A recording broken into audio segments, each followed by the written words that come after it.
nih, banyak pasien masih bingung, "Kenapa Dok, saya nggak pernah makan manis kok gula darahnya bisa naik?" Ya, banyak orang masih percaya kalau gula darah itu naik hanya karena makanan manis, tapi faktanya ada banyak faktor lain yang diam-diam bikin gula darah Anda melonjak meski Anda sudah menghindari gula, menghindari makanan manis.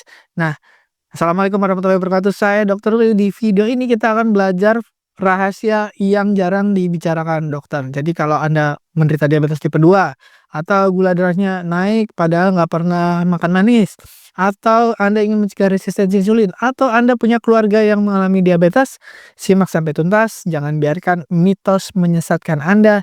Saatnya Anda tahu kebenaran. Udah siap? Ayo kita mulai.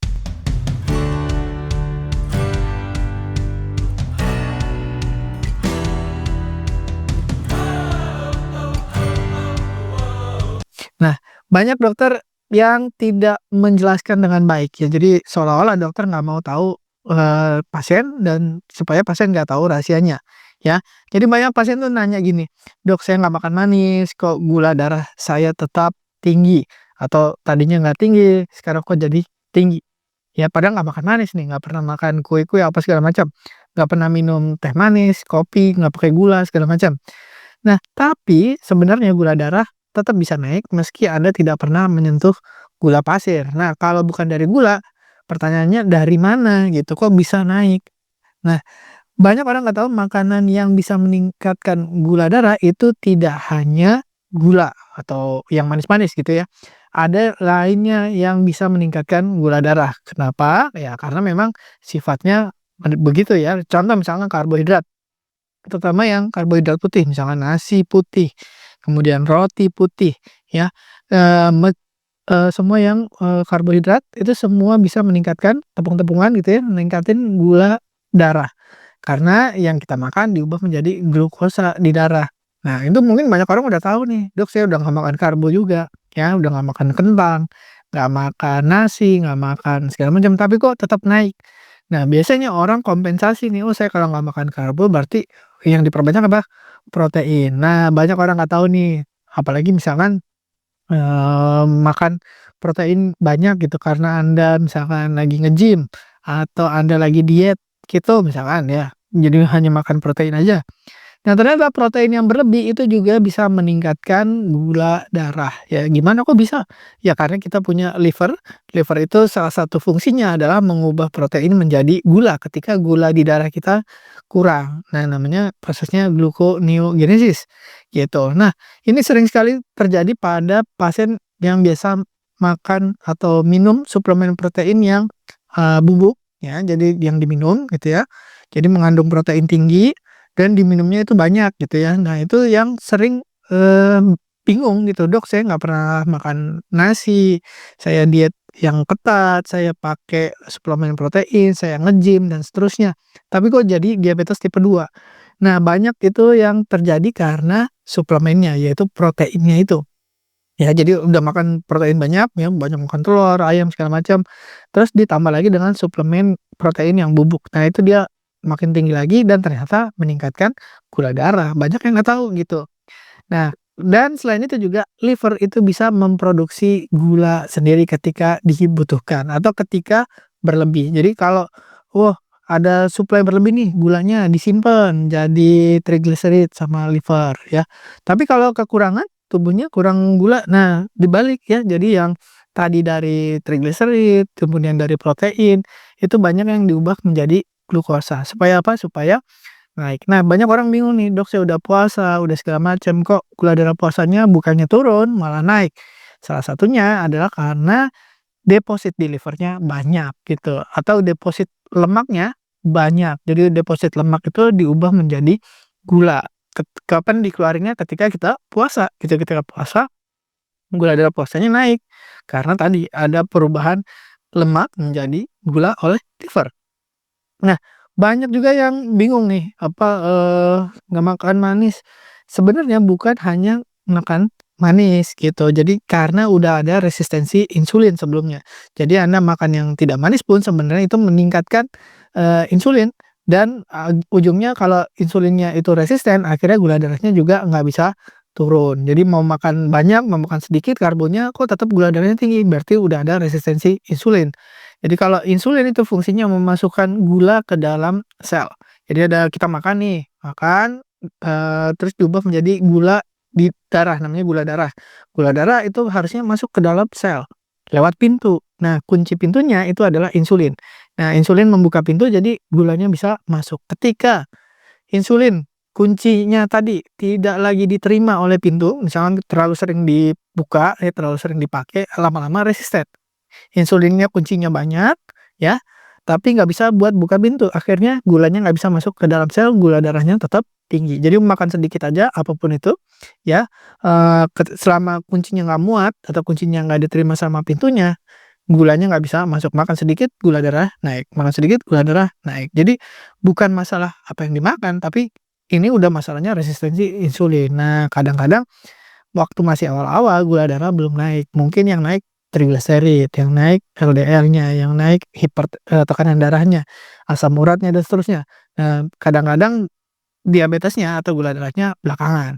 Nah, ketika resistensi insulin ini didiemin, akhirnya keluar semua. Mungkin dari hipertensi dulu jadi diabetes atau kebalikan dari diabetes dulu jadi hipertensi dan seterusnya.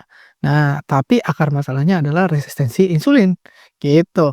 Nah, 4 hal ini yang, membuat Anda gula darahnya naik tanpa disadari. Jadi, makan, nggak makan, makan manis, nggak makan manis, kok tetap tinggi. Nah, salah satu yang paling sering adalah stres kronis, yaitu hormon kortisol. Jadi hormon kortisol itu, hormon stres itu gunanya untuk meningkatkan gula darah, tekanan darah, denyut jantung, napasnya cepat. Untuk apa? Untuk melawan stresor. Jadi kalau ada stres, kita bisa melawan stresor itu, ancaman itu, atau kita bisa lari dari ancaman itu. Nah, masalahnya orang modern, ancamannya itu selalu ada, ya, takut nggak punya uang, takut sakit, takut tua, takut dipecat, takut anaknya sakit, takut dianya sakit, dan seterusnya. Tiap hari dipelihara, makanya stresnya tidak pernah turun, namanya stres kronis. Nah, orang yang selalu tinggi hormon kortisolnya, kemungkinan dia untuk gula darahnya selalu tinggi, walaupun dia udah jaga makan, minum obat, puasa, dan seterusnya, selama stresnya tidak dihilangkan, atau stresnya tidak kendorin, itu dia akan tetap tinggi gula darah, tekanan darah, dan lain-lain. Nah, sebab kedua adalah kurang tidur. Ya, sensitivitas insulin biasanya turun drastis kalau kita kurang tidur. Banyak yang nggak percaya nih, dianggapnya, oh, makin nggak bisa tidur atau makin sedikit tidurnya makin kuat.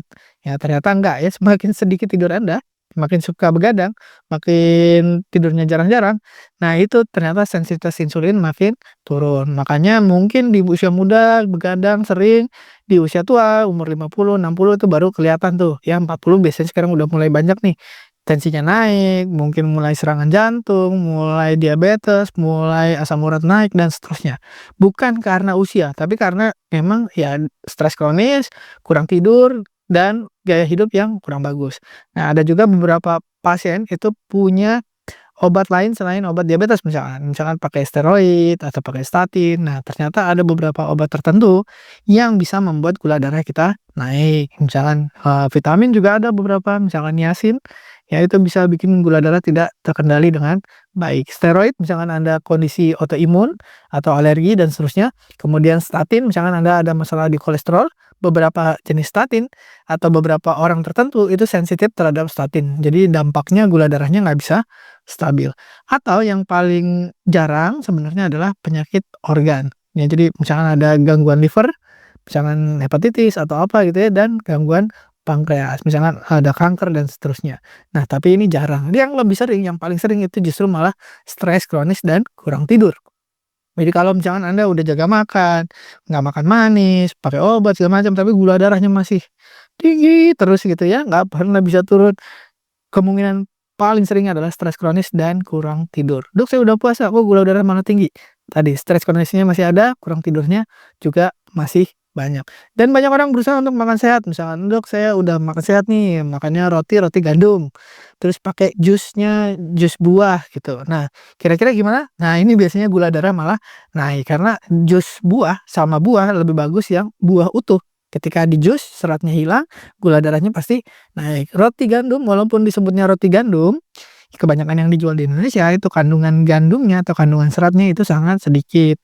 ya mungkin nggak nyampe 20%. Kenapa? Kalau orang Indonesia pakai yang gandum utuh yang seperti di Eropa, itu nggak ada yang doyan karena keras gitu. Nah, orang Indonesia sukanya yang empuk-empuk, yang lunak, yang enak gitu.